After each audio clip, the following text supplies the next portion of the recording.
se completa porque alguns anos atrás eu despedi umas ovelhas para Curitiba e no meu gabinete ele falou: pastor, mas aonde nós vamos para Curitiba? Eu falei: olha, tem uma igreja extraordinária em Curitiba, eu queria que vocês fossem para lá. Vocês fossem lá para Piba, primeira igreja batista de Curitiba. Eu não conheço o pastor de lá, ele é muito famoso, é muito difícil chegar perto dele, mas eu conheço ele por foto. Mas a igreja é maravilhosa. E eles foram para lá. Passado alguns anos, sempre foi o sonho do meu coração, e minha esposa sabe disso, de conhecer o pastor Pascoal. E Deus é um Deus tão maravilhoso que Ele faz, os seus caminhos são tão perfeitos que faz a gente se cruzar no caminho da vida. Eu tive o privilégio de conhecer o pastor Pascoal, sua minha esposa, a pastora Cleusa, alguns anos atrás. Não fazem muitos anos, fazem talvez 3 anos, 2 anos, talvez 3 anos. Mas a impressão que dá é que eu os conheço há tantos anos, porque há um amor muito especial no meu coração por vocês. Sua família me inspira, seu ministério me inspira, sua história me inspira. E eu estou muito emocionado de tê-lo aqui essa manhã. Pastor Pascoal, pastora Cleusa, a quem eu queria que essa igreja desse um aplauso a Deus pela vida.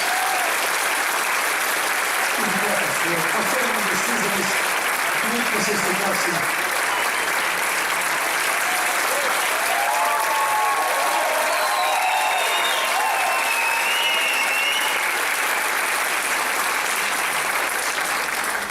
A pastora Cleusa enfrentou 12 horas de voo,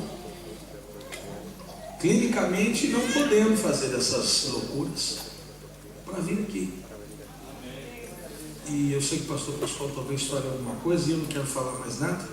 Eu quero já passar a palavra para ele e dizer que nós amamos muito vocês, estamos felizes demais da conta ter vocês aqui, demais da conta.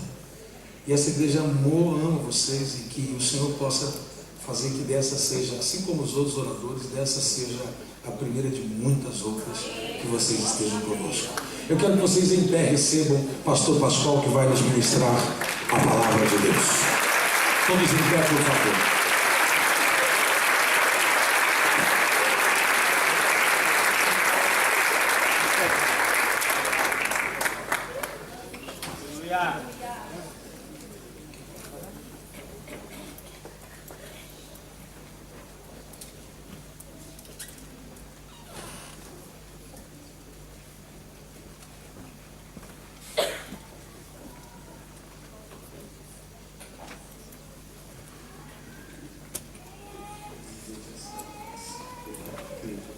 Queridos irmãos, podem sentar.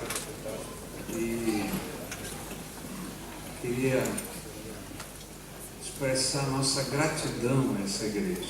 E uma das questões que motivou a minha esposa de vir aqui era o fato de a gente estar juntos aqui, porque vocês têm grande parte da nossa história. E eu vou deixar que a primeira palavra seja dela. Tenho fama de ser chorona lá na igreja. Se eu conseguir, vai ver. Irmãos, realmente eu não tinha como deixar de vir e agradecer pessoalmente. Primeiro aqui, pastor Jackson. Como ele falou, parece que somos irmãos há muito tempo. E quando nós estávamos cantando com a ministração das aves, que somos um em Jesus, realmente somos um. Porque nós nos conhecíamos, que foi um amor à primeira vista, né? Aqui era um dos pastores, foi presenteado mesmo. Mas quando surgiu a necessidade de um medicamento novo, porque eu tenho uma síndrome de Eaton-Lambert, é uma síndrome que faz com que o equilíbrio, o movimento da coordenação fina, a fala, vá regredindo. E de repente descubro que tem uma atrofia cerebral e até descobrir a causa. E quando o médico me pesquisou e disse que eu estava com uma doença autoimune, não tinha cura, não tinha o que fazer, mas que em Londres tinha um medicamento novo que estava sendo testado e tal. Bom, quem nós pensamos? Os nossos amigos senhores, pastor Jacques Raquel. Aí passei a azar para a Kemi, começamos a conversar. Aí um dia ela liga, conseguimos, o pastor Jackson fez a consulta por mim, um médico, e vai dar certo e tal, e custa tanto. Eu estava dormindo quando ela ligou. O pastor acordou, falou, quê? Quanto? Manda vir, você precisa. Bom, o resto da história vocês já sabem. O que cada um aqui fez, o que essa igreja fez para que eu tivesse a primeira dose do remédio, não tem como agradecer. Não existem palavras possíveis. E o Senhor sabe. Há quanto tempo eu sou grato por vocês. Gratidão. A reação do remédio tem sido boa. Mas melhor ainda, foi desde maio eu não assisto culto na minha igreja. Pessoalmente assisto pela internet, canto, mesma coisa. E poder assistir culto quinta-feira aqui. Ser ministrada pessoalmente pela Zaf, porque a Zaf, você tem ministrado louvores na minha vida todos os dias. E um dia eu escrevi para ele. Eu cantava e lia na palavra que a cada manhã a fé e a misericórdia se renovam. Mas, irmãos, eu tenho vivido isso. É diferente você saber uma coisa e viver uma coisa. E o Senhor tem feito isso. A cada manhã, a graça e a misericórdia do Senhor se renovam na minha vida. Ele que me faz ficar em pé. E, se Deus quiser, não vai demorar muito. Eu vou vir totalmente curado.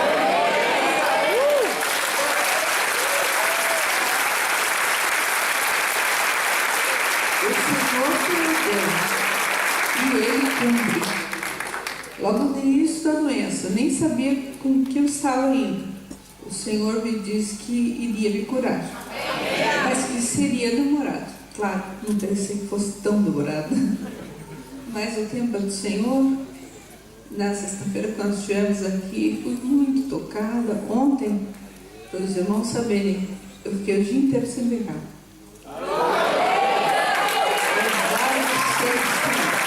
Eu sei, eu estava falando com o pastor, os músculos têm que acostumar, o corpo tem que acostumar novamente com as coisas que são tão simples de fazer e que a gente não dá muito valor muitas vezes.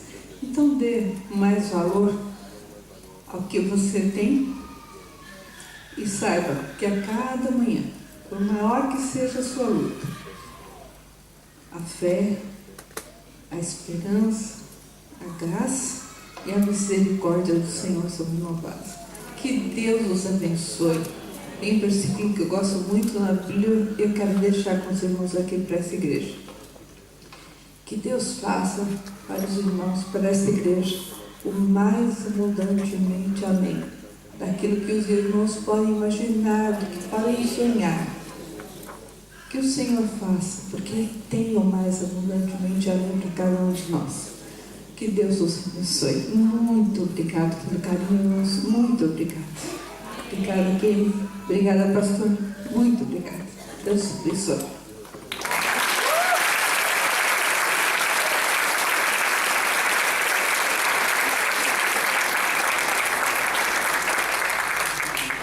Não somente a primeira medicação, mas todos os meses, não sei se vocês sabem, pastor e alguns irmãos da igreja e amigos aqui que estão e vão voltando para o Brasil, levam para mim essa medicação e às vezes até vão entregar em mãos lá em casa, né? Então é uma gratidão que eu não tenho como expressar e a gente pensou assim, nós precisamos ir a essa igreja. A Creuza falou, eu quero ir a essa igreja, olhar no olho desses irmãos que não me conhecem e que têm sido bênção na minha vida. Muito obrigado, vocês têm sido instrumentos de Deus na nossa vida e às vezes a gente fica lá preocupado porque o remédio está acabando, o tempo está passando, e os irmãos mais preocupados que a gente ainda, e de repente a gente vê aí as manifestações da graça de Deus, alguém que chega, que vai, coisa linda de Deus. Louvado seja Deus, louvado seja Deus. Queridos, eu queria dividir com vocês um trecho muito conhecido da palavra lá no Evangelho de Marcos, capítulo 4, versículos 35 a 41. Uma história que você já leu e releu, com certeza, muitas vezes. Talvez já tenha ouvido muitos pregadores trazendo mensagens. E eu queria olhar para esse texto na perspectiva de Jesus nos ensinando a viver os grandes desafios da fé. E me permitam, enquanto a gente estiver meditando nisso, conversar um pouquinho sobre os grandes desafios da fé que eu e minha esposa estamos vivendo hoje. E ontem eu disse para minha esposa, enquanto estava orando e pedindo que Deus me mostrasse a mensagem, e eu falei para ela que Deus falou para mim, Deus me fez lembrar coisas que eu precisava ouvir outra vez, e que essa mensagem, eu não sei se é para você, mas é para mim, tá bom? Tá certo? A palavra do Senhor nos diz assim: naquele dia, de tardinha, Jesus disse aos discípulos: vamos para o outro lado do lago. Então eles deixaram o povo ali, subiram no barco em que Jesus estava e foram com ele. E outros barcos o acompanharam. E de repente começou a soprar um vento muito forte, e as ondas arrebentavam com tanta força em cima do barco que ele já estava ficando cheio de água.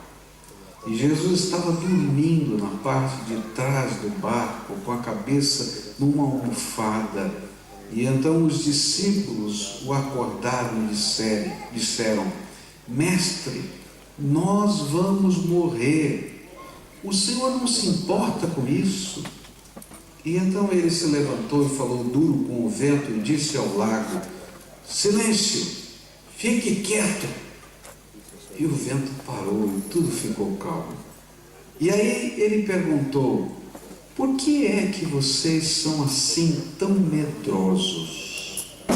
Vocês ainda não têm fé? E os discípulos, cheios de medo, diziam uns aos outros: que homem é este que manda até no vento e nas ondas? Querido Senhor, nós estamos nesse culto de louvor e adoração, e desde o primeiro instante nós podemos perceber a presença do Senhor aqui entre nós. A atmosfera gostosa da presença do Senhor, a alegria, o semblante de vitória, o testemunho tão precioso que nós ouvimos aqui de um milagre. Milagre, Senhor, que talvez para quem está fora desse lugar não possa entender a grandeza dele, mas para quem vive aqui todo dia e tem medo até de ambulância, como a gente ouviu aqui, a gente sabe a grandeza desse milagre. E que nesta hora, Senhor, Tu que és o Deus dos milagres, o Deus da graça, o Deus da misericórdia, revele os Teus milagres, a Tua graça e a Tua misericórdia sobre cada um de nós, e que a Tua palavra seja aplicada pelo Teu Espírito ao nosso coração. É aquilo que oramos e clamamos no nome precioso de Jesus. Amém e amém. Queridos, aquele dia em que os discípulos estão nesse barquinho, havia sido um dia em que Jesus ensinara a respeito do reino de Deus. E eu não sei na sua vida, mas na minha vida é assim. Toda vez que eu estou estudando, meditando na palavra, especialmente na minha comunhão pessoal com Ele, aquilo que eu estou lendo, que eu estou aprendendo, ele não vai virar uma teoria só. De alguma maneira Deus vai me colocar em alguma situação prática em que eu vou ter que aprender a exercitar aquela verdade. E assim aconteceu também com os discípulos, porque as lições da fé não são teóricas. Você não vai conseguir aprender a viver uma vida de fé só estudando sobre a fé. Você vai ter que praticar a fé no seu dia a dia. E por isso, eles haviam aprendido a respeito do reino de Deus, e aquilo que eles aprenderam a respeito do reino de Deus teria que ser testado na experiência da batalha da tempestade. E eles estavam lá, e tinham que aprender a lição prática do reino na batalha da tempestade. A gente não gosta muito dessa verdade, ainda que a gente saiba que está na Bíblia, que a nossa fé vai ser provada. A Bíblia fala que a nossa fé vai ser provada. Agora, quando a prova vem sobre a nossa vida, a gente diz: Senhor, passa logo esse cálice, não é? Porque esse negócio é complicado demais. E o Senhor permite que a nossa fé seja provada para que nós possamos viver experiências de fé. E nesse episódio da vida dos discípulos nós vamos encontrar os grandes desafios da fé, que de alguma maneira ou de outra, no seu tempo, você e eu vamos ter que enfrentar. E eu vou dizer para você, e você vai talvez se assustar com o que eu vou dizer, não vai ter que experimentar uma vez só. Você vai experimentar várias vezes em intensidades diferentes. Mas a mesma resposta de fé que naquela experiência do passado você aprendeu, você vai ter que exercitar numa intensidade maior no presente e no futuro. Quais são então esses grandes desafios da fé que eu e você vamos ter que enfrentar várias vezes na vida? O primeiro deles eu vou chamar do desafio das circunstâncias, as tempestades da vida. Eu não sei se você já percebeu, mas tem momentos de bonança na vida, não é verdade? Que está tudo bem, está maravilha, mas tem alguns momentos na nossa vida que começa a chover forte, e diz assim: não vai parar não, Senhor, como é que é? Parece que está acontecendo tudo uma vez. Já aconteceu com você? Com quantos aconteceram aqui? Ô Senhor, tenha misericórdia, né? Fala a verdade. Mas aqui está acontecendo, Senhor. E é exatamente isso que está acontecendo com os discípulos. De repente, eles estão lá obedecendo a voz do Senhor, atravessando o mar da Galileia. O mar da Galileia para eles era um lugar comum, porque 7 daqueles 12 eram pescadores. Então eles pescavam naquele lugar, eles conheciam as correntes, eles conheciam os ventos, eles conheciam tudo isso. Mas de repente começou a soprar um vento muito forte e as ondas arrebentavam com tanta força em cima do barco que ele estava ficando cheio. E olha, tinham 11 com canequinha jogando água para o lado de fora. E não tinha jeito, vinha aquela grande quantidade e o barco estava ficando cheio d'água e eles estavam ficando desesperados. 7 pescadores desesperados de medo. Desafio das circunstâncias. É quando a realidade que está à nossa volta desafia a nossa segurança de fé. Eu creio que Deus está no controle. Eu creio que Jesus está dentro do barco. Eu creio que Ele é poderoso porque eu já vi os sinais que Ele fez. Mas Jesus, o barquinho aqui está afundando. E a coisa está ficando feia. Quarta-feira, a gente saiu do médico. Nós estávamos na pesquisa da enfermidade da minha esposa. Acho que era quarta-feira. E tinha uma vigília marcada na igreja. E começava às 8 horas da noite essa vigília. E nós chegamos em casa por volta de 7 horas do médico. E estávamos lá para buscar um diagnóstico. E o médico falou para a gente assim: olha, os exames estão aqui e eu tenho 95% de certeza de que tipo de enfermidade a sua esposa tem. Falta um exame para eu ter certeza absoluta. Bom, quando o médico diz assim, eu tenho 95% de certeza, você não quer esperar o último exame. Então fala logo o que vem aí, por aí. E aí aquele homem disse o nome de uma doença que eu não sabia o que era, um nome muito ruim, só pelo nome já era horrível. E aí então a gente sai daquele consultório médico, e médico é assim, né? Ele tem que falar, ele fala logo tudo uma vez, já começa do pior para o melhor, né? Eu não sei se aqui é assim, mas lá é. E aí a gente foi para casa, e um olhando para o outro e com medo de entrar no Google, né? Porque a gente vai lá perguntar para o Google que doença é essa. E a gente está tomando um café antes de eu ir para a igreja, e a gente lendo, ela lendo no iPad dela, eu lendo no meu, e um nem olhando para o outro, não é? E de repente a gente começa a ler de uma coisa tão horrível, de uma doença degenerativa, de uma doença que ela ia ficando entravada,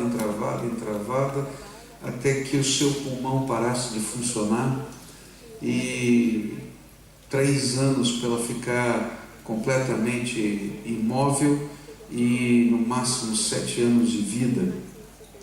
E aí um olha para o outro e começa a chorar. E a gente não consegue nem conversar nada. E chora. O que é que nós vamos fazer?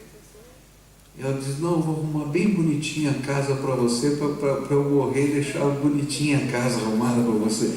Eu dizia assim, vai arrumar casa coisa nenhuma, não quero casa arrumada, não quero nada. E aí eu vou para o culto de vigília, numa campanha de fé. Ah, Deus, eu cheguei naquele culto da campanha de fé como o homem mais sem fé da vida, porque eu estava no meio do meu barquinho, com Jesus, com promessas que Deus havia dado para a gente, antes da gente saber que doença que era, de cura, mas o meu barquinho estava afundando. Sabe o que acontece quando a gente enfrenta as batalhas das circunstâncias na vida? Não é a fé que é arrancada, é a esperança que é arrancada. O desafio da fé que se encontrava naquela tempestade estava lá para arrancar a esperança. Não tem esperança. O desafio das circunstâncias se revela quando todos os outros instrumentos de segurança se mostram incapazes, insuficientes, e aí a gente não tem esperança. É aquele momento que todo conhecimento se esgota, o barco está cheio d'água, a nossa estratégia não funciona, a nossa habilidade não funciona, a enfermidade, por exemplo, ataca, ou quando a gente vive uma perda que a gente não sabe como lidar, como o Estevão falou que essa semana da morte do seu irmão. E a impressão que temos é que, apesar do Senhor estar aqui no barquinho com a gente, que a gente pode vê-lo, que a gente pode tocá-lo, ele se encontra longe demais. E a pergunta que fica em nossos corações é: onde está o Senhor da minha fé? Você já viveu assim? Já sentiu isso? Quero que você saiba, você está muito bem acompanhado. Os 12 discípulos já sentiram isso. Nesses dias, esses dias dos desafios, das circunstâncias, são os dias mais escuros da nossa vida. São os dias de lágrimas, são os dias em que o medo tenta se apoderar do nosso coração. Mas esse texto me ensina que esses são os dias em que o Senhor preparou. Não foi um acidente. O Senhor preparou para você conhecer a grandeza do poder dele na tua vida. Não é um acidente do destino. Deus tem um plano, até para quando parece que o barquinho vai afundar. Quando eu olho para a Bíblia, eu vou descobrir que isso é verdade na vida de muita gente. De Eliseu, como a gente estudou aqui essa semana nesse congresso, e do seu empregado, quando os inimigos estão ao seu redor e ele não vê saída, e Deus abre os olhos daquele empregado para enxergar os anjos que os guardavam e enchiam a montanha. Aconteceu com Pedro em Atos capítulo 12, quando ele não sabia se estava dormindo ou se estava acordado, mas o anjo do Senhor o tirou de dentro da cadeia. Aconteceu com um amigo meu chamado Paulo Solon, quando estava num país africano, e ele estava numa situação horrível, ele ia ser preso porque estava contrabandeando Bíblias para aquele país, e de repente chega um negro de cabelos brancos, muito brancos, e o tira daquele lugar, e até hoje ele não sabe se aquele homem era um homem ou era um anjo, porque alguma coisa tremenda de Deus aconteceu ali. Isso acontece na vida daqueles que perdem os seus queridos e pensam que não poderão suportar a dor da separação, ainda que o Senhor já tinha dito para eles que será por pouco tempo, porque ressuscitarão e um dia estaremos com eles na glória eterna, porque eram salvos no Senhor Jesus. Aconteceu na vida de um missionário no Brasil, lá na Amazônia, que perdeu sua esposa, morreu no barco enquanto ia para o lugar em que ele ia ser missionário, e no lugar em que ela morreu, ele mandou encostar o barco e cavou uma sepultura e colocou a sua esposa e disse: acabou a missão e eu vou ficar aqui nesse lugar, porque aqui é o lugar da sepultura da minha mulher. E de fato ele ficou lá 35 anos, e uma grande missão transformadora dos ribeirinhos aconteceu naquele lugar. Queridos, na angústia provocada pelas circunstâncias que desafiam a fé, nós somos convidados por Jesus a vivermos as mais marcantes experiências com o poder do nosso Senhor. É nesta hora que nós descobrimos o poder daquele em que temos colocado a nossa fé. Talvez hoje seja aquele dia em que a sua fé esteja sendo desafiada pelas circunstâncias ao seu redor, onde o barquinho está cheio d'água, onde as ondas estão cobrindo e você não sabe o que fazer. Eu vou dizer para você o que eu tenho aprendido a fazer: não desista e creia. Se o Senhor vai com você nesse barquinho, pode ter certeza que Ele vai chegar do outro lado. Se o Senhor vai com você nesse barquinho, Ele vai chegar. Há uma promessa que a gente tem que trazer à memória. As promessas de Deus são resposta de Deus para esse tempo das circunstâncias. Promessa do Senhor que precisa ficar na minha memória se encontra em Romanos 8, versículos 35 em diante, que diz assim: quem nos separará do amor de Cristo? A tribulação, ou a angústia, ou a perseguição, ou a fome, ou a nudez, ou o perigo, ou a espada. Como está escrito: por amor de ti temos sido entregues à morte o dia todo, fomos considerados como ovelhas para o matadouro, mas em todas estas coisas somos mais que vencedores por aquele que nos amou. porque estou certo de que nem a morte, nem a vida, nem anjos, nem principados, nem coisas presentes, nem futuras, nem potestades, nem a altura, nem a profundidade, nem qualquer outra criatura nos poderá separar do amor de Deus que está em Cristo Jesus, o nosso Senhor. Esse é o tempo em que sempre seremos desafiados a colocar as lições que já aprendemos em prática e a buscar as manifestações do nosso Deus. Jesus estava ensinando a respeito do reino do céu, e a lição que eles tinham aprendido antes da tempestade é que, como um agricultor que depois de lançar a semente, mesmo que ele durma ou fique acordado, ele não poderá controlar nem a chuva e nem o crescimento daquela semente. Ele só pode esperar o momento em que o fruto esteja maduro para a colheita. Da mesma maneira é a nossa fé. A gente lança a fé no meio das circunstâncias e precisa esperar e descansar no controle do Todo-Poderoso.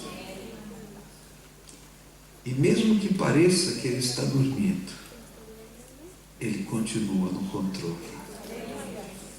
Esse foi um período estranho, porque a gente orava e ora pela cura total da minha esposa.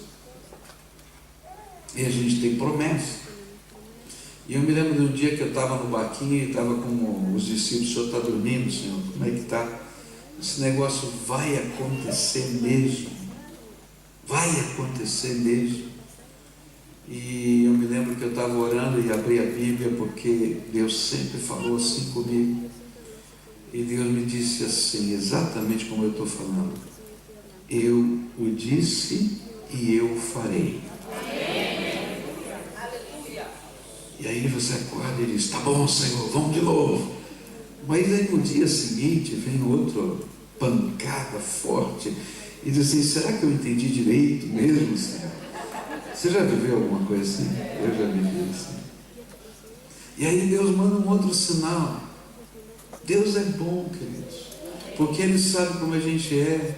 E no meio da tempestade a gente vai vendo os sinais de Deus. Eu não vou conseguir fazer essa semente crescer mais rápido, mas enquanto Ele sabe o que está acontecendo na terra, Ele vai mandando os sinais da sua graça. E aí Deus manda um piano lá em casa. Gente, Deus estava no hospital, falou para sua irmã: eu gostaria de ter um piano, porque ela é professora de piano, foi durante muito tempo, parou em função da vida e vendeu o piano por outras questões e ficou sem piano. E ela disse assim: sabe, eu queria ter um piano lá em casa, voltar a tocar. A minha articulação está ruim, mas eu queria treinar de novo. E aí ela é uma mulher de fé. E ela disse assim: mas eu não queria qualquer piano não, eu queria um piano de cauda. Aí a irmã dela, compadecida, lá no hospital, e disse: está chegando o aniversário da minha irmã, vou comprar um piano de cauda para ela. Só que ela não sabia quanto custava o piano de cauda. E aí quando ela foi olhar o custo do piano de cauda, ela disse: Senhor, sem cauda, sem nada, não vai dar, porque o piano não vai dar para comprar. E estamos lá um dia, nós almoçando e fazendo as coisas. Naquele horário eu não atendi o telefone, e uma das ministras da igreja ligou lá para casa, não conseguiu falar conosco, e ligou para minha cunhada, são muito amigas, e disse: está tudo bem na casa do pastor, está tudo bem com a Cleusa? Ela disse: eu acho que sim, né? Eu disse: mas porque eu liguei, eles não atenderam. Eu disse: esse é o horário do almoço, é meio confuso, e talvez eles não tenham atendido mesmo o telefone. Por quê? Ela disse: não, eu estou com um problema seríssimo aqui, eu precisava de uma opinião da Cleusa. Qual é a opinião que você precisa dela, né? Ela disse assim: é o seguinte, tem um irmão que eu conheço de uma outra igreja, está mudando para os Estados Unidos, ele tem um piano de cauda, E ele precisa dar esse dinheiro para alguém que não vai levar para os Estados Unidos. E ele não sabe para quem dá, mas ele disse que queria que desse para alguém que estivesse orando para ter um piano de casa.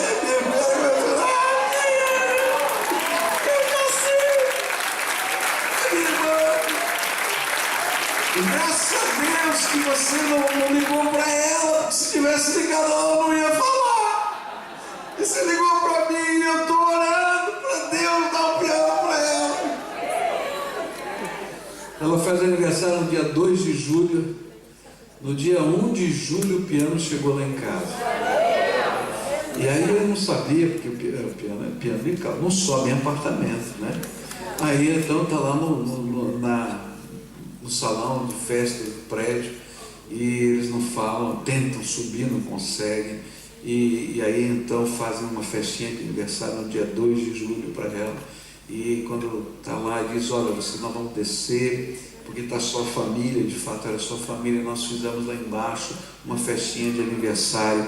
E aí a gente abre a porta e eles começam, todo mundo em frente do piano, ninguém vê o piano atrás, o meu filho tocando parabéns a você, ela escuta o som do piano e eles estão cantando parabéns, de repente eles vão se afastando assim, e olha, tem um filme lindo, pena que eu não trouxe, da boca aberta da minha mulher assim.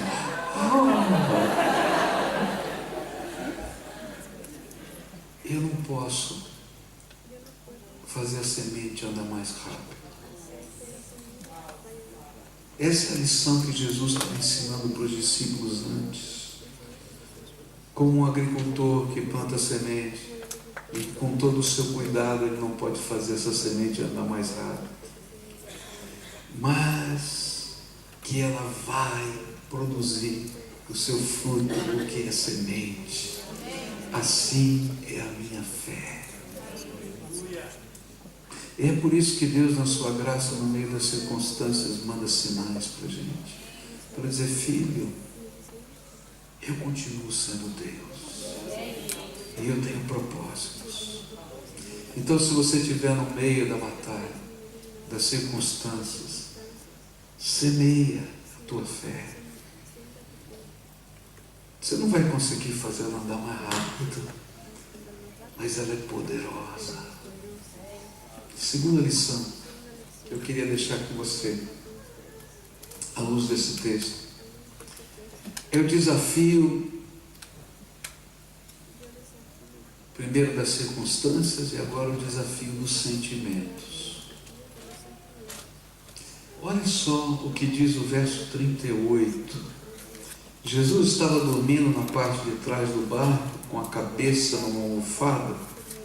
E então os discípulos o acordaram e disseram, mestre, nós vamos morrer. E aí vem uma pergunta que revela o sentimento. O Senhor não se importa com isso?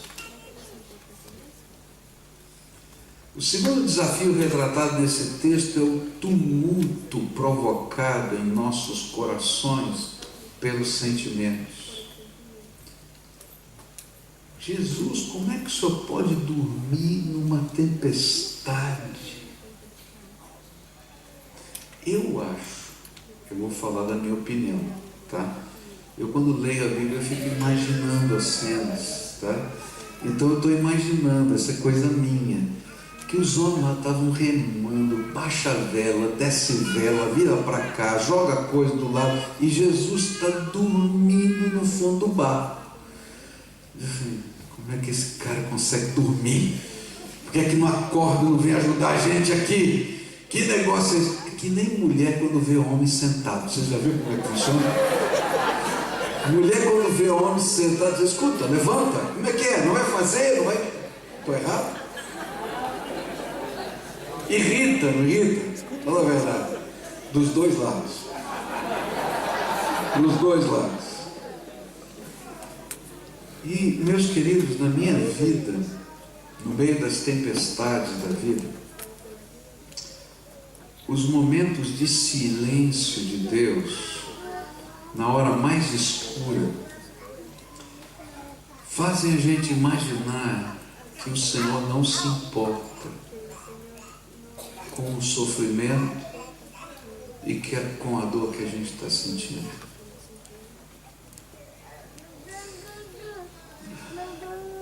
Passou aquela vigília, eu fui para casa e eu caí numa depressão profunda. E eu não conseguia acordar. Sabe quando você não quer acordar? Eu fiquei 2 dias sem sair de casa. E lembra que eu falei para você, quando as coisas estão ruins, parece que vai piorar mais, né? Aí me liga o administrador da igreja e diz assim: nós tivemos um acidente aqui, o telhado do templo, tá? É um templo muito grande, cabe 4.051 pessoas sentadas. O telhado do templo que estava em construção naquele momento cedeu, só não caiu tudo porque o anjo do Senhor segurou. Pastor, o senhor tem que ver a viga principal, uma viga de 60 metros de largura, tá? O suporte dela no lateral direito, desse lado meu direito aqui, tá? Ela cedeu 70 centímetros, ela baixou 70 centímetros, o telhado baixou 70 centímetros, ele não caiu porque as outras vigas seguraram, mas está tudo comprometido. E ele me liga nessa hora, me dá esse telefonema. Ele diz assim: o senhor quer vir aqui para ver? Eu disse: não quero não. Como, pastor? Eu falei: não quero não. Não tem condição. O que eu faço? Eu falei: tu chama o engenheiro, vê se tem condição da gente escorar isso, vê se tem condição disso aí na quinta-feira, sexta-feira, sei lá o que, por aí, se ele tem condição de ter culto, mas eu não vou aí não. O senhor não vem? Eu falei: não vou não. Eu não tinha condição, não. Ele disse: eu já está uma desgraceira toda a minha vida, ainda vai cair no telhado? O senhor quer me matar logo de uma vez? Mata! Você está entendendo? E eu caí mais profundo ainda. O senhor está se importando? O senhor está vendo o que está acontecendo? É interessante porque o engenheiro veio, ele deu lá suas opiniões, a gente já não confiava mais no engenheiro. Aí chamei um perito, veio de Brasília, o cara chegou no dia seguinte, um irmão querido da Assembleia de Deus, chegou lá, olhou, mandou fazer o serviço que precisava fazer de escoragem, tinha escora para tudo quanto é lado, todo o templo cheio de escoras, para tudo quanto era lado. E quando eu falo escoras, você imagina um telhado desse, eu não estou falando de escorinha não, era andaimes imensos de tudo quanto era lado colocado para segurar o telhado, não só naquela viga, em outros lugares. E, meus irmãos, aquele povo fez isso até sábado à noite, domingo de manhã teve culto naquele lugar. E quando eu marquei a entrevista com o engenheiro na terça-feira, que o homem ficou de Brasília lá, e eu só fui no domingo na igreja.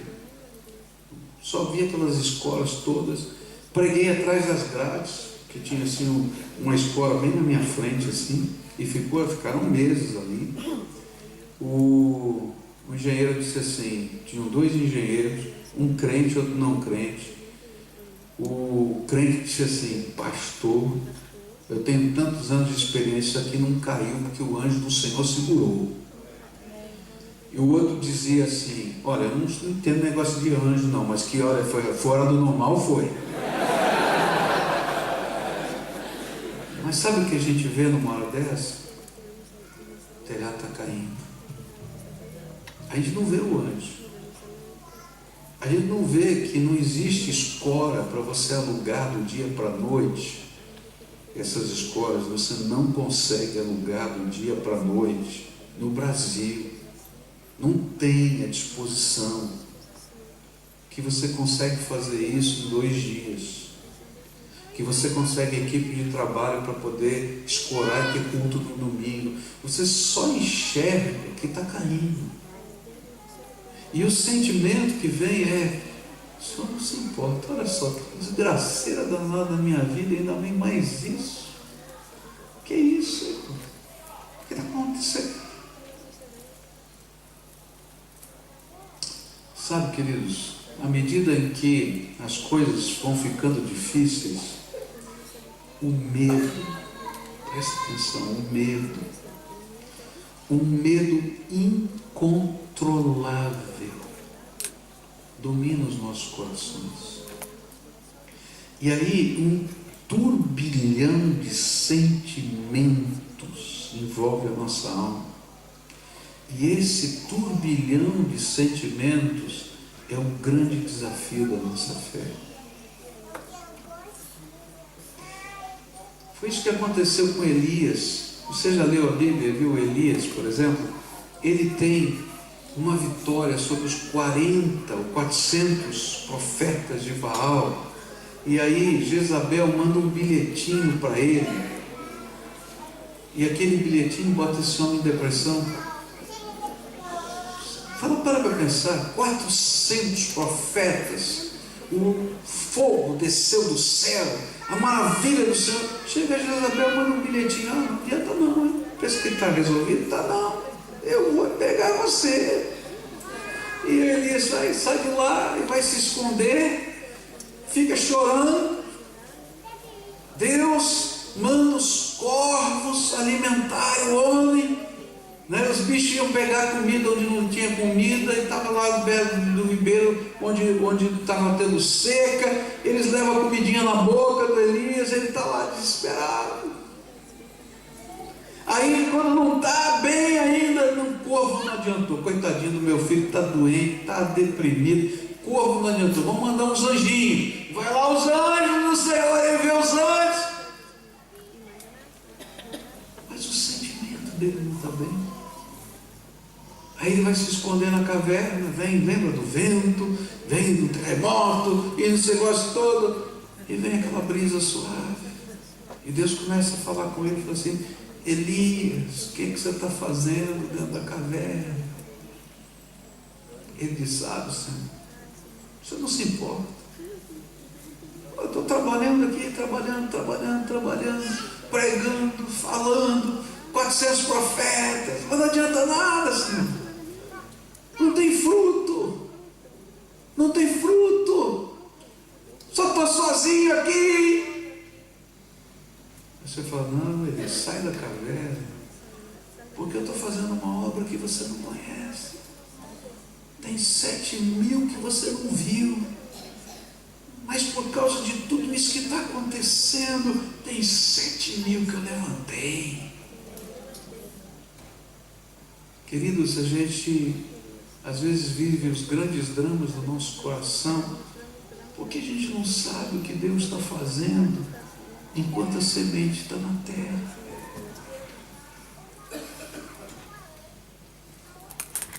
Senhor, o Senhor me ama? O Senhor se importa comigo? Filho, eu mandei os anjos lá para segurar o telhado, você está preocupado? Eu mandei o piano. E eu não contei como é que o piano chegou lá em casa depois, né? Entrou na minha sala. Porque eu chego na igreja e digo assim: pô, eu ganhei piano, mas eu não sei o que eu vou fazer. Como é que eu vou botar o piano no quarto andar do prédio? Não sobe de jeito nenhum, vai ter que içar. Eu vou ter que contratar uma empresa para fazer isso. O irmãozinho ele falou: não, pastor, não contrata empresa não. Por quê? Eu tenho um guindaste. Mas você tem guindaste? Lá em Paranaguá, mas eu tenho. E como é que vai fazer? Não tem problema não, eu mando subir o guindaste, a gente encosta lá, levanta o piano e coloca pela janela. Eu falei: Senhor, é verdade, vai lá em casa dar uma olhada. Levou lá o técnico do guindaste, falou: não, pastor, tranquilo, fácil. Aí encosta um guindastão lá, para a rua inteira, todo mundo fotografando o piano subindo pela janela. E ali a cidade toda ali em volta olhando, para trânsito, vem Detran, vem tudo, e o piano entrando. Deus não é bom. vendo o que Deus está fazendo enquanto a semente está lá. Você não está vendo os anjos do Senhor segurar? Aquele laudo que dizia que 95% de chance foi cair por terra, algumas semanas depois, quando a gente fez aquele exame, e disse: não é essa a doença. Eu tinha quase certeza, mas não é essa, é outra. Queridos, você não sabe o que Deus está fazendo. Você não sabe o que Deus está fazendo. Você não sabe o que Deus está fazendo, porque Ele se importa com você. Queridos, uma das coisas mais tremendas é o amor de Deus por nós. Se Ele deixou o seu céu para se fazer carne, habitar entre nós, tomar o nosso lugar na cruz do Calvário, morrer por nós. E você pensa que terminou na morte da cruz? Não terminou, não. A Bíblia diz que Jesus desceu ao Hades, o lugar que nós chamamos de inferno, por minha causa e por sua causa, e ficou lá aqueles 3 dias antes da sua ressurreição. Sabe para quê? Para quando Ele ressuscitasse, arrancar das mãos de Satanás as chaves da morte e do inferno, para que todo aquele que nele crê não pereça, mas tenha a vida eterna. Ele se importa. Você não sabe o que Ele está fazendo enquanto a semente está na terra, mas às vezes dá um medo danado. E aí o Senhor fala conosco, você levanta, respira e diz: aleluia, Deus falou comigo. Mas aí você enfrenta as batalhas no dia seguinte e diz: Senhor, está afundando o barquinho. O Senhor falou sério, meu irmão, eu ouvi direito. O Senhor está falando com você, Ele vai cumprir a obra, porque Ele não é Deus para mentir, Ele não é homem para mentir, Ele é Deus Todo-Poderoso. Ele toca as nossas vidas. Eu gosto de lembrar de Daniel. Daniel está tendo aquela visão tremenda, e uma visão que o perturba, as 40 semanas, de Daniel, e ele está lá tendo aquela visão perturbadora, e ele diz: Senhor, eu não entendo nada, o que está acontecendo? Manda a resposta. O anjo de Deus demora 21 dias para chegar. Outro dia eu estava orando e falei assim: Senhor, não manda anjo não, anjo é muito demorado, vem o Senhor mesmo. Não aguento mais 21 dias não, manda rápido, Senhor, vem com a tua graça. Bom, a Bíblia diz que ele demorou 21 dias, e quando aparece a manifestação da presença de Deus, Daniel cai com a boca no chão, porque ele não consegue ficar de pé. E aí o anjo do Senhor toca e diz assim: pode ficar de pé, Daniel, porque tu és filho, tu és servo muito amado de Deus. O Senhor se importa. Se você está com a boca no chão, hoje eu vim aqui em nome de Jesus para você ser tocado e levantar, porque o Senhor tem só uma mensagem para você: você é filho muito amado do Pai. Terceira e última coisa que eu queria deixar com você nessa manhã: o desafio da oposição de Satanás. Esse é o terceiro desafio. As ondas e os ventos que precisam ser repreendidos. Versículo 39 diz assim: então ele se levantou e falou duro com o vento, e disse ao lago: silêncio, fique quieto. E o vento parou e tudo ficou calmo. O terceiro desafio, a nossa fé, retratado nesse texto, é a oposição de Satanás às nossas vidas. A palavra que está aqui na minha versão diz falou duro, repreendeu o vento e as ondas do mar. E é interessante que é a mesma palavra usada nos evangelhos para quando há uma expulsão de demônios. Repreendeu Satanás, repreendeu os demônios. Muitos estudiosos veem aqui uma ação do inimigo concretizada na violência da tempestade. Eu não quero dizer que toda a tempestade da vida vem do inimigo, mas que algumas vêm. E Satanás poderia estar tentando matar Jesus, ou simplesmente impedi-lo de chegar aonde lá do outro lado ele encontraria um endemoniado de Gadara. Mas o importante é que nós entendamos que toda vez que enfrentamos a oposição de Satanás, nossa fé é desafiada. E algumas das tempestades que enfrentamos na nossa vida, elas são lutas espirituais e só vão ser vencidas no poder da graça de Deus, não tem outro jeito. Só a intervenção divina, porque elas são confrontações com forças do mal que querem nos fazer desanimar e desistir de cumprir a vontade do nosso Senhor. O que Ele quer é que você desista. O que Ele quer é que você pule fora do barco. O que Ele quer é que você olhe para Jesus e não creia mais nele. O que Ele quer é que você se sinta abandonado por Deus e por isso você abandona Deus. Queridos, nessa hora, o que nós precisamos é da coragem da fé, de crer que o Senhor não é apenas Senhor de todas as coisas, mas que Ele tem todo o domínio e toda a autoridade nas suas mãos. É nesse momento que a nossa fé confronta Satanás. É nesse momento que a gente conhece a autoridade do nome de Jesus. Alguns anos atrás, logo no começo do meu ministério, eu fui fazer uma visita pastoral num hospital. E quando eu cheguei naquele hospital, aquelas coisas que você não consegue explicar, eu cheguei ali e estava lá aquela senhora que estava começando a frequentar a igreja, ainda estava num processo de conversão, e o Espírito Santo me falou claramente: olha, isso aqui não é doença, isso aqui é demônio. Você tem que repreender Satanás. E eu estava dentro do hospital. E aí eu comecei a ficar preocupado. Falei: Senhor, se eu começar a expulsar demônio aqui, já pensou? A mulher cai aqui no chão, começa a fazer um banzé danado, vem médico, vem enfermeiro, eu já vi como é que eu fico, né? Minha cabeça já vai longe, eu já imaginei tudo. Falei: Senhor, como é que vai ser esse negócio aqui? O que eu faço? E aí então o Senhor me falou assim: olha, ela vai sair do hospital, você vai visitá-la na casa e vai repreender esses demônios.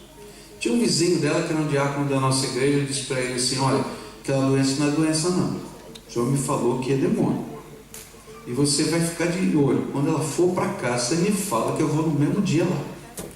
Aí então aconteceu isso. Ela disse: pastor, ela saiu do hospital, está em casa. E aí eu fui lá para casa e falei para o diácono: vamos comer. Ele foi: vamos lá. E cheguei lá para aquela visita e disse assim: sabe aquele dia que eu fui visitar, o Senhor me falou que você não está doendo no coração não, o que você tem é um trabalho de Satanás na sua vida. Você foi envolvido com esse negócio a vida inteira. O diabo está colocando medo para você, porque ele não quer que você se converta. Ele disse que vai dizer para você que vai te matar, mas não vai matar coisa nenhuma, você vai ser liberto. E ela falou: tá bom, pastor, então ora por mim. E eu nunca tinha expulsado demônio. Estou falando sério. Aí eu fui lá, cheio da ousadia do Senhor, e falei, comecei a repreender. E a mulher começou a manifestar os demônios. Eu não sei se você já viu um endemoniado, né? A mulher começou a rolar por cima de todos os móveis da casa, e via se batendo, e eu comecei a pensar: Jesus, misericórdia, ela vai se quebrar todinha. Todinha. Eu falei: Senhor, manda os teus anjos aqui amar essa mulher, porque ela vai se machucar. E a mulher se estatelou no chão, colocou os braços um do lado do outro e fazia e não saía. Eu falei: ô Senhor, amarrou mesmo. Aleluia. Bom, eu sou batista, né? Esse negócio de gritaria não é comigo. Eu até vou pregar calminho. Eu cheguei e falei: e agora? Cheguei pertinho do ouvido e falei para o demônio, do jeitinho que eu estou falando aqui: pode sair em nome de Jesus. Vai embora. Sai agora. Em nome de Jesus. E não é que a mulher ficou liberta? Ficou liberta.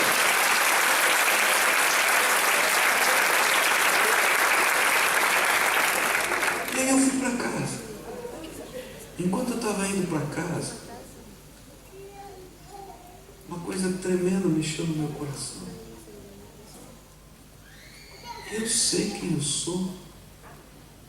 Eu sou homem, pecador, não tenho poder nenhum, minha palavra não tem poder nenhum, a minha mão não tem poder nenhum, mas o nome de Jesus é poderoso.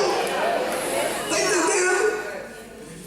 Queridos, no meio das batalhas da vida, eu tenho que entender que eu não posso nada, por isso que eu tenho medo, que o barco está cheio d'água, que as coisas estão enroladas, mas que Ele me ama.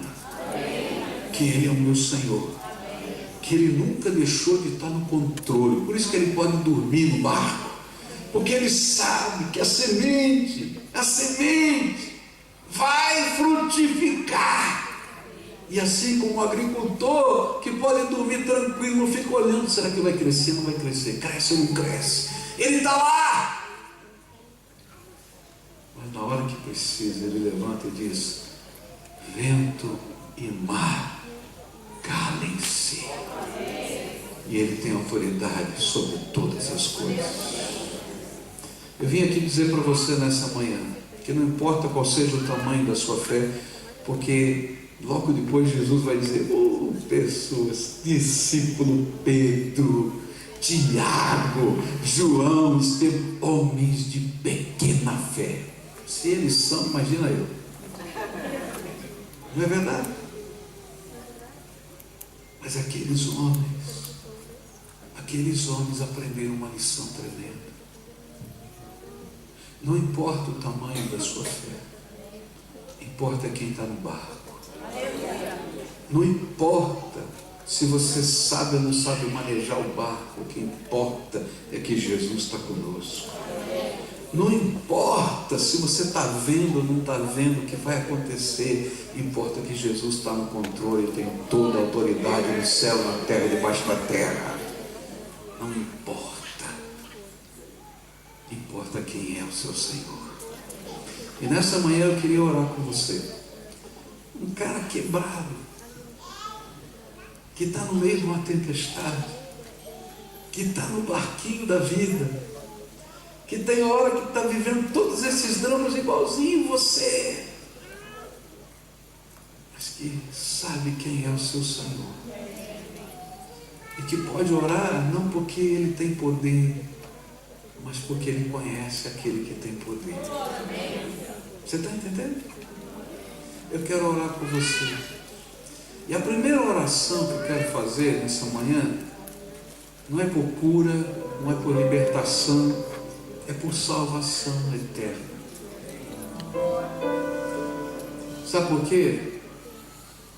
Porque depois que a gente aprende que a semente da graça de Deus colocada dentro do nosso coração frutifica, as outras lições se tornam a essência da nossa vida. E a primeira coisa que a gente tem que fazer é dar uma guinada na vida. Durante toda a vida a gente está tentando conduzir o barquinho. A gente quer pilotar, a gente sabe como baixar a rede para pescar, como levantar a rede, como levantar a vela, descer a vela, como pegar o remo, como pegar a canequinha. Até que no momento da vida Deus diz assim: filho, não é só isso, você não sabe nada. Porque a vida é muito mais do que isso. E aí a gente precisa ter uma experiência com Jesus dentro do barco da gente. E a gente tem que dizer: sabe, Senhor, eu não sei pilotar não. Eu não sei pilotar não. Eu não sei pilotar não. Eu achava que esse mar aqui eu sei lidar. Não sei não. Eu preciso que Tu sejas o Senhor da minha vida. Eu preciso que Tu sejas o meu Salvador. Eu preciso que o Senhor tome o timão na mão, que a minha vida seja dirigida pelo Senhor. E sabe, queridos, conversão é isso. É quando há um ponto de virada na nossa vida, a gente diz assim: tudo bem, Senhor, eu gosto do Senhor, eu acho o Senhor tremendo, eu sou uma pessoa profundamente temente temente a Deus, mas a gente deixa de ser temente a Deus para ser servo do Senhor. Aquele Deus que você teme vai ser o dono da tua vida. Todas as outras esperanças que você tinha, sejam humanas, ou seja em qualquer outra divindade, santos de devoção, sei lá o que, você vai dizer: não, eu vou colocar em Jesus, e Ele vai ser o único, o único, o único, o único, o único, o único, o único e suficiente Senhor da minha vida. E aí a nossa vida vai para a mão dele. Não quer dizer que você vai saber tudo, que você vai entender tudo, que você vai vir. Não. Mas você vai estar na palma da mão dele, ele vai conduzir você. E eu vou fazer como eu faço lá na minha igreja. Você me permita fazer isso. Eu não sei como é feito aqui, tá? Eu sempre digo assim: se Deus estiver falando com você hoje, não importa quem você seja, não importa de onde você tenha vindo, se Deus estiver falando com você, você precisa responder. E se Ele estiver te convidando para te abençoar sim, para ser o Senhor da tua vida, então não perca essa oportunidade. E eu convido essas pessoas a saírem dos seus lugares e virem aqui para frente para a gente orar juntos. Por que eu faço isso? Eu vou explicar para você entender. Porque, queridos, se dentro de um tempo, na presença do Senhor, no meio do culto, no lugar da oração, você não está disposto a fazer o que Deus manda, então não acredite que quando você sair por aquela porta, você vai fazer o que Ele manda. Então esse não é um sinal para mim, é um sinal para você, se você está disposto a colocar a tua vida na mão de Deus ou não está. Porque, querido, se você não quiser, você não vai fazer, e vai continuar não fazendo. Agora, se você quer, você vai enfrentar qualquer tipo de temor, qualquer tipo de barreira, e vai dizer: estou aqui, Senhor, pode começar na minha vida. Então, se há alguém aqui que o Espírito Santo está falando hoje, que Ele quer mudar a tua vida, quer transformar a tua vida, quer entrar aí no teu coração, quer pegar você na palma da mão e conduzir, e você está ouvindo, está dizendo que eu quero, levanta agora em nome de Jesus, vem para cá que eu quero orar com você. Vai levantando em nome de Jesus, seja você quem for, vem agora em nome de Jesus, vem. Pode vir em nome de Jesus, vem. Se tiver uma família, vem marido, mulher, traz o filho, porque a casa precisa de Jesus, a gente precisa de Jesus. Não importa quem você seja, não, querido, tem que vir em nome de Jesus. Não tem grande, não tem pequeno. Tem gente que precisa aprender a servir Jesus, deixar Ele colocá-lo em primeiro lugar na vida. É assim que funciona. É assim, não tem outro jeito. Tem outro jeito. Está com medo? Você está bem acompanhado, tem muita gente com medo. Precisa de libertação. Ele é o único que tem poder para dizer: olha, se aquilo que te amarra, não vai amarrar mais não. Em nome de Jesus. Em nome de Jesus. Se o Espírito Santo de Deus está falando com você, vem, filho, vem. Vem agora. Se o inimigo está tentando amarrar alguém, impedir alguém de não ouvir a voz do Espírito, colocando qualquer outro tipo de sentimento ou temor, que seja repreendido agora, em nome de Jesus. E eu declaro plena liberdade para você tomar a decisão que Deus quer que você tome nessa manhã. Então, se alguém vem agora, em nome de Jesus, você está livre, você pode tomar essa decisão. Agora a gente vai orar, tá? Tem mais alguém chegando? Vem. Em nome de Jesus. Agora a gente vai orar, tá? A primeira oração eu não posso fazer. Você vai ter que fazer. A primeira oração é uma oração de entrega. Só você se conhece. Então você vai dizer para Jesus quem é você, o que está acontecendo na tua vida, quais são as barreiras da tua alma, quais são os teus medos. Se tem alguma coisa que é uma grande barreira, um grande obstáculo, uma coisa que você diz: não, isso aqui Deus não vai poder mexer, ou alguma coisa dentro de você que você diz: isso aqui Deus nem pode me ver, fala para Ele agora, porque hoje o Senhor vai pegar você na palma da mão dele. E se tem algum pecado, sabe o que a palavra de Deus diz? Se confessarmos os nossos pecados, Ele é fiel e justo para nos perdoar os pecados e nos purificar de toda a injustiça. Se tem uma marca escura na tua vida, porque às vezes a gente está num país estrangeiro e fugindo de alguma coisa. Se tem uma marca escura na tua vida, hoje essa marca vai ser lavada pelo sangue de Jesus. E vai haver bênção na tua vida. E você vai poder olhar para frente sem ter medo do teu passado. Está entendendo? Deus tem alguma coisa tremenda para fazer na tua vida hoje. Então confessa, fala, entrega, clama, clama.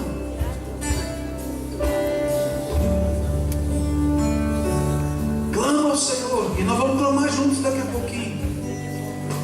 Orou? Agora eu quero orar por você, tá? Querido Senhor, aqui estão os teus filhinhos amados.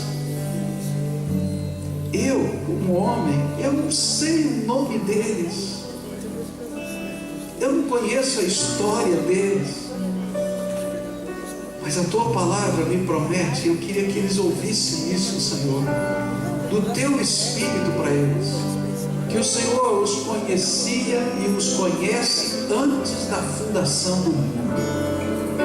O Senhor já sabia quando eles iriam nascer, como ia ser.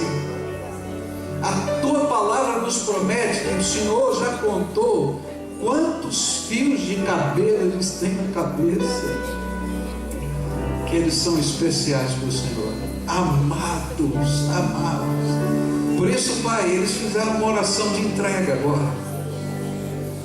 Eles confessaram os seus pecados, colocaram os seus medos. E eu quero te pedir um milagre agora, Senhor, muito especial. Abre as janelas dos céus agora e começa a derramar do teu Espírito Santo como uma enxurrada sobre eles, e que eles sejam revestidos pela presença do Todo-Poderoso, e que Jesus seja o Senhor da vida deles. Ó Pai, que agora eles possam estar sentindo que o Senhor os toma nas mãos, que os pesos da alma, Senhor, estão sendo lançados para fora, porque o sangue que o Senhor verteu na cruz purifica. Que as amarras que Satanás colocou, amarras, Senhor, demoníacas, amarras, Senhor, de pecado, amarras, Senhor, de escravidão, que nessa hora, na autoridade do nome do Senhor Jesus, elas sejam quebradas, e que haja libertação tremenda do Senhor, que haja vida abundante, vida cheia, vida alegre, vida cheia da graça do Todo-Poderoso. Enquanto a gente estiver cantando logo mais, Senhor, só o teu nome, que o Senhor nos encha, que o Senhor nos abrace, que a certeza que mesmo que o barco esteja cheio d'água, o Senhor está conosco, a gente vai chegar do outro lado. Fica conosco, Pai. É aquilo que oramos em nome de Jesus. Amém, amém. Dá a mão para quem está perto de você. Fica de pé quem está aí. Dá a mão. Pastor, chega aqui. Ninguém sai daqui não. Dá a mão, todo mundo junto aqui, tá? Dá a mão ali. E a gente vai cantar essa canção que é fácil. Não tem jeito de você não saber cantar. A letra dela é só Jesus. Fala comigo, Jesus. Nós vamos estar gritando o nome de Jesus. E eu, quando estiver cantando isso, eu vou estar pensando como aquele cego Bartimeu, que dizia: Jesus, filho de Davi, tem misericórdia de mim. Lembra dessa história? Então agora, enquanto você canta, é você dizendo: Jesus, Jesus.